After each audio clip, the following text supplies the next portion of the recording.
kings want to be autonomous and kings want to be unaccountable.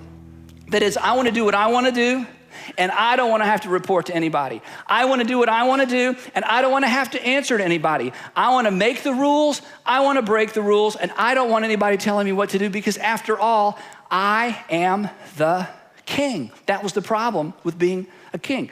And then the other thing that went with being a Jewish king was that they couldn't seem to wrap their minds around this idea that the prophets kept saying to the kings over and over and over and over and over, and that's this, that if you rebel against God, there's gonna be pain. That rebellion always results in pain. And so again, as you read the stories of the kings, you find these kings that don't do what's right in the sight of God. They break God's law, and then God, sends invaders in, and they pay a high price. Some of them get diseases. Some of them, their family falls apart. Some of them end up having to pay taxes to other rulers in the area because they lose their power and their sovereignty. It just goes on and on and on. And over and over and over, God sends these prophets in to say, look, if you're gonna be the king, you have to be a king that's under authority.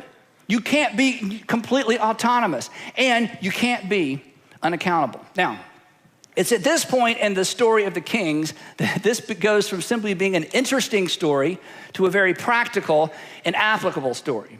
Because the truth is, this, and the previous slide where we talked about autonomy and being unaccountable, the truth is, we can relate to this. Because there's something in me, and I'm just talking about me, and there's something in those of you who are men, because I think I can talk to the men in the room, and there's probably something in most of you women, but I'm having to guess a little bit. That's just a natural thing. There's something in me, and there's something in you to some extent. Maybe you're a better person than I am, where we want to be king. We want to be autonomous. I don't want to be accountable. I don't want to have to say yes and ma'am and no ma'am and yes sir and no sir. I want to do what I want to do. And at the same time, we wrestle with this as well.